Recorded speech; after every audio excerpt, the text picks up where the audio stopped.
saya akan sambung dengan 5 hal ya yang bukan mitos tapi fakta mengenai forex yang harus diketahui. Nah, faktanya apa? Faktanya adalah trading itu bisa dengan ilmu yang bagus tapi mudah ya.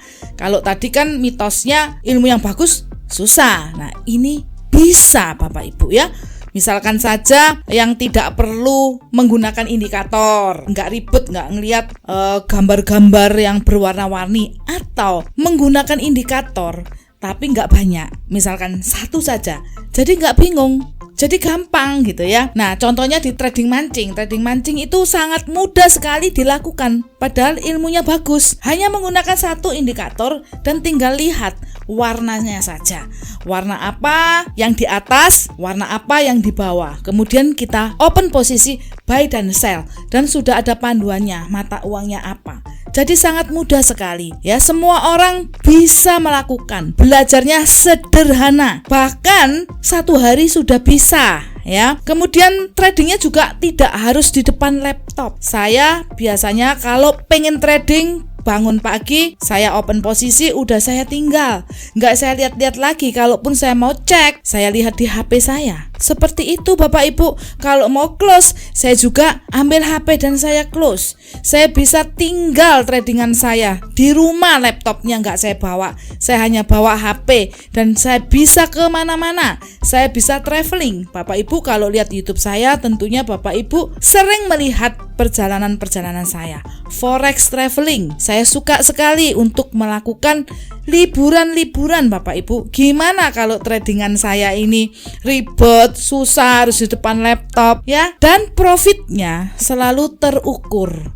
Jadi bukan profit yang muluk-muluk yang kita pikir ini wah gede, ini menyenangkan sekali, saya pengennya yang cepat. Enggak Bapak Ibu ya, saya tradingnya sangat aman, profitnya terukur, jadi ada ukurannya Bapak Ibu ya, jadi yang wajar gitu profit dari trading mancing ini Bapak Ibu. Oke, itu faktanya ya Bapak Ibu, dan masih banyak juga teknik-teknik trading yang bukan hanya mancing, yang dilakukan oleh trader-trader yang profesional. Itu juga enggak repot Bapak Ibu ya, itu juga enggak perlu harus ribet-ribet juga. Jadi intinya, faktanya teknik trading yang bagus justru yang sederhana, yang nggak pakai ribet. Orang selalu salah paham, dikira yang ribet itu adalah teknik yang bagus dan layak untuk dibeli. Padahal kalau saya pribadi ya, saya cari yang gampang, yang sederhana, yang mudah dilakukan. Semakin mudah dilakukan, maka kita semakin nyaman sebagai trader. Oke, fakta yang kedua adalah trading itu bisa untuk siapa saja. Ya, jadi nggak harus yang pendidikannya tinggi, tapi siapa saja. Tadi saya sudah memberikan contoh Subrutmi ya. Dulunya adalah seorang ART, kemudian menikah dan dia memiliki rumah, punya rumah tangga, ada anak ya. Akhirnya jadi ibu rumah tangga dan sekarang dia jadi seorang trader. Bukan trader biasa Bapak Ibu, tapi trader mancing yang profitable, dan dia ternyata pinter padahal hanya sampai SMP saja pendidikannya ya. Kenapa dia bisa begitu? Ya, bukan tergantung pendidikannya, tapi tergantung keseriusannya, kefokusannya, bagaimana dia mau untuk belajar dan mau untuk berkembang, nurut dengan rule-rule yang diajarkan. Meskipun pendidikannya tinggi, kalau nggak serius, kalau nggak mau belajar, kalau nggak mau berkembang juga nggak bisa. Oke, jadi Bapak Ibu nggak perlu harus khawatir, nggak perlu harus minder, nggak perlu harus takut, nggak perlu harus ragu. Apapun latar belakang Bapak Ibu, kalau Bapak Ibu sudah memilih ya senang dengan forex, pengen meningkatkan finansial dengan cara trading, ayo nggak usah ragu lagi ya. Oke, kemudian fakta yang berikutnya adalah besar profit itu tergantung dari modalnya. Jadi bukan modal kecil, profit gede, itu kan mitos ya. Nah, oleh karena itu saya tadi katakan kalau Bapak Ibu sekalian mau terjun di forex tapi modalnya kecil, gak usah muluk-muluk pengen profit besar, gak usah muluk-muluk pengen cepet kaya, tapi fokuslah kepada tekniknya, belajar dengan serius ya, tekuni, lakukan trading sesuai dengan rule-nya. Kemudian mulai kalau udah lancar, mulai difokusin lagi untuk mencari income tambahan agar bisa nambahin modalnya. Saya kasih contoh aja Subrutmi ya. Jadi Subrutmi ini kan juga nggak punya modal banyak, tapi dia mau terjun. Yang pertama dia fokuskan adalah di ilmunya. Dia belajar ilmunya dulu. Terus dia nggak punya duit untuk bayar ilmunya. Apa yang dia lakukan? Dia kerja sama saya, bantu saya untuk ngirim sinyal-sinyal di Trading Kompas. Otomatis dia dapat gaji ya. Kemudian dia juga ngikutin lomba-lomba yang saya adakan ya, ngikutin acara-acara di Info dan Edu, dan juga di luar itu saya juga sering mengadakan challenge ya. Otomatis dia dapat hadiah ya. Hadiahnya itu berupa emas ya Bapak Ibu. Itu bisa dijual untuk dia bisa belajar trading. Pertamanya dia seperti itu Bapak Ibu. Jadi dia juga dibantu suaminya, dia juga nabung, dia juga ngerjakan ya. Jadi sebelum trading itu dia ngerjain bikin pancingan gitu ya. Kok kebetulan sekali ya bikin pancingan, dan ini namanya mancing gitu ya. Kayaknya udah jalannya dibukain. Dia bikin pancingan ya. Setiap bulan dia dapat kurang lebih 400.000 tambahan income. Nah, itu dia kumpulin ya. Saya rasa Bapak Ibu sekalian juga pasti punya ide-ide yang cemerlang lah. Nggak mungkin kan hanya Subrutmi yang punya jalan seperti itu. Saya rasa semua orang pasti kalau mereka mau fokus, mau memikirkan gimana caranya untuk cari income tambahan, semua orang pasti bisa. Nah, di situ Subrutmi itu berani untuk membayar biaya untuk kursusnya. Yang nomor satu memang biaya kursus.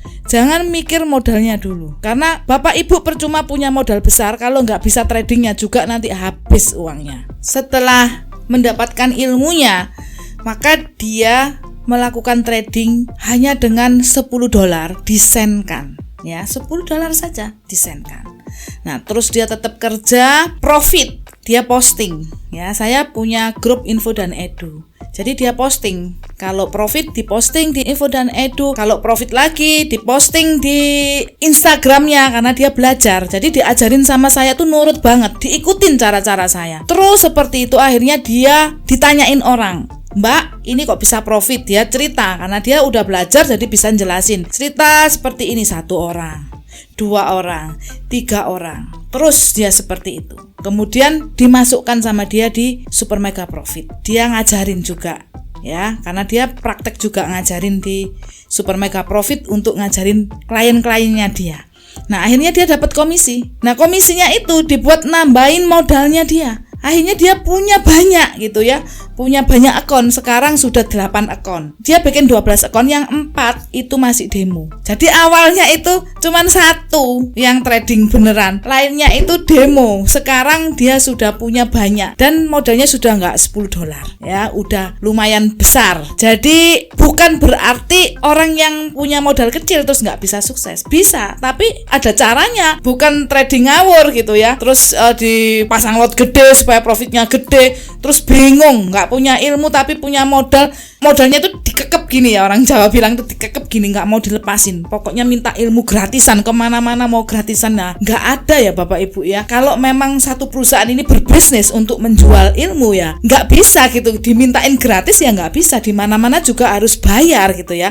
Kalau memang mau gratis ya harus cari yang memang mau ngasih gratis, misalnya di YouTube ya, belajar sendiri, nggak ada mentornya gitu ya, seperti itu. Jadi apa ya, kita sebagai seorang trader yang pengen sukses itu harus kita tahu gitu ya, fakta-fakta yang mendukung kesuksesan kita dalam trading forex, supaya kita nggak terkecohkan dengan yang namanya mitos yang justru akan menyesatkan. Kemudian fakta lainnya adalah sukses forex bukan hanya tentang ilmu trading ya. Jadi kalau tadi di mitosnya itu kan dianggap kalau punya ilmu trading yang bagus pasti sukses. Belum tentu. Saya kasih contoh salah satu member yang trading mancing seperti itu ya. Jadi ada banyak sih sebetulnya trading mancing itu yang sukses, tetapi ada sebagian itu yang memang nggak ngelakuin sesuai rule, jadi lotnya ditambah, kemudian di averaging banyak, seperti itu ketahanannya juga kurang gitu, sehingga sempat di dalam kondisi-kondisi fundamental yang membahayakan itu sebagian cukup bahaya dan selamat, ada juga yang akhirnya rugi gitu ya. Nah ketika rugi gitu mereka nggak nyadarin gitu, yang rugi-rugi ini ya satu member itu nggak menyadarin gitu kalau dia ruginya itu mungkin karena kekeliruannya sendiri, itu nggak disadari, tapi justru marah sama yang namanya forex. Saya nggak tahu masih trading lagi atau enggak, tetapi udah memutuskan hubungan dengan kami. Jadi ya meskipun ilmunya bagus, saya bisa, saya sukses, orang banyak bisa, orang banyak sukses, tapi tergantung juga tradernya itu siapa ya, psikologi tradingnya seperti apa ya, baru bisa sukses. Atau bagaimana modalnya, ya mungkin kalau modalnya $10 terus ya dia sukses, bisa trading, bisa profit, sukses untuk dapetin profit, tapi nggak bisa sukses untuk dapetin profit yang banyak karena modalnya cuma $10. Ya hidupnya begitu aja, akhirnya nggak bisa merubah kondisi finansialnya ya, akhirnya merasa kok kecil, kok nggak nyucuk, kok repot, udahlah saya nggak usah trading, kerja lainnya juga dapatnya lebih banyak, akhirnya berpikir seperti itu. Oke, yang terakhir adalah profitable atau profit konsisten, artinya tetap bisa ngalami kerugian, tapi dari kerugian kalau kita jumlah kerugiannya kemudian kita bandingkan dengan keuntungannya jauh lebih besar, itu sudah bisa kita katakan bahwa trading ini profit konsisten karena dia menghasilkan buat kita secara konsisten. Walaupun dalam tradingnya ini sekali-sekali itu ada merah, ada loss, ada rugi-rugi ya. Yang disebut dengan profitable atau profit konsisten, nggak harus kita biru semua, tapi secara akumulasi kita selalu mendapatkan profit. Ya mungkin dalam durasi 1 bulan kita dapat profit, setengah tahun atau dalam 1 tahun. Bisa jadi dalam 1 hari nggak profit, bisa jadi dalam 1 minggu nggak profit, bisa jadi ya dengan satu teknik tertentu gitu orang nggak profit dalam bulan itu. Ya mungkin ada fundamental, masih floating dan lain sebagainya. Tapi nggak selamanya kayak gitu. Ketika dihitung dalam kurun waktu tertentu, ini yang namanya probabilitas Bapak Ibu. Ternyata untung Bapak Ibu. Nah ini luar biasa. Ini kayak bisnis pada umumnya. Kalau kita buka toko, nggak berarti harus setiap hari kita bisa dapat untung.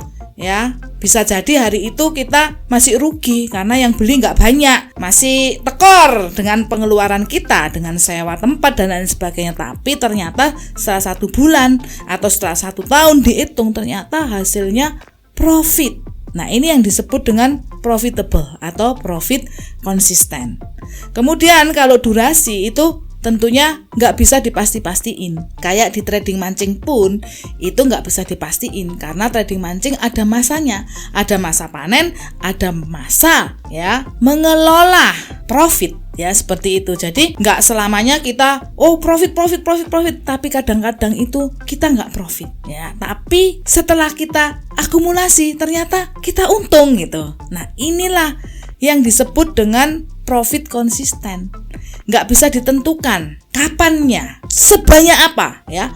Walaupun sesekali kita bisa dapat yang namanya jackpot ya, satu hoki yang luar biasa, wah ternyata kita bisa untung luar biasa besar. Tetapi nggak bisa itu selalu kita harapkan ya. Setelah ngalamin seperti itu mau lagi nggak bisa, akan balik lagi kepada keuntungan yang wajar ya. Oke. Nah dengan memiliki pemikiran profit konsisten atau profitable, pemikiran kita itu benar ya, maka kita akan memiliki ilmu, kemudian kita akan gunakan sesuai dengan aturan ya. Kalau kita tahu profitable, profit konsisten ya, kita bisa ngalamin kerugian, maka kita akan melakukan teknik trading yang kita punyai itu sesuai aturan. Karena kita akan tahu gitu ya, kalau nggak sesuai aturan ini bakalan jadi berbahaya. Udah nggak profitable lagi, udah nggak profit konsisten lagi ya. Kemudian dengan mengetahui hal ini, maka kita akan memiliki sebagai trader ya jiwa yang besar untuk bisa menerima yang namanya kerugian itu, untuk bisa menerima yang namanya resiko itu. Kalau kita udah jalanin dengan cara yang benar, terus kalau kita tetap masih ngalamin resiko, tentunya resiko itu sudah terukur gitu ya. Dari awal kita udah tahu, udah ngerti gitu, kalau bakalan satu saat bisa ngalami hal ini, ngalami kerugian, maka kita memiliki jiwa yang besar gitu ya, bisa menerima gitu, nggak stres, nggak marah, terus nggak dibuang ilmunya terus cari ilmu yang lain. Toh nanti juga ketemu yang kayak gitu lagi, karena memang ini faktanya gitu ya. Jangan mempercayai mitos Bapak Ibu. Kemudian dengan memiliki pemikiran yang benar mengenai profitable dan profit konsisten, maka kita akan memiliki satu psikologi, yaitu sabar ya, sabar untuk menerima profitnya ya. Mungkin nggak bisa hari ini tapi bisanya besok ya, atau kapan ya, tergantung strateginya masing-masing gitu ya. Kalau di trading mancing ya bisa hari ini nggak profit, besoknya profit, atau minggu ini nggak profit, minggu depannya profit, bisa seperti itu. Nah, kalau sudah kita paham, yang paling penting sudah profit konsisten, maka kita akan bisa sabar untuk menunggu profitnya, untuk menerima profitnya.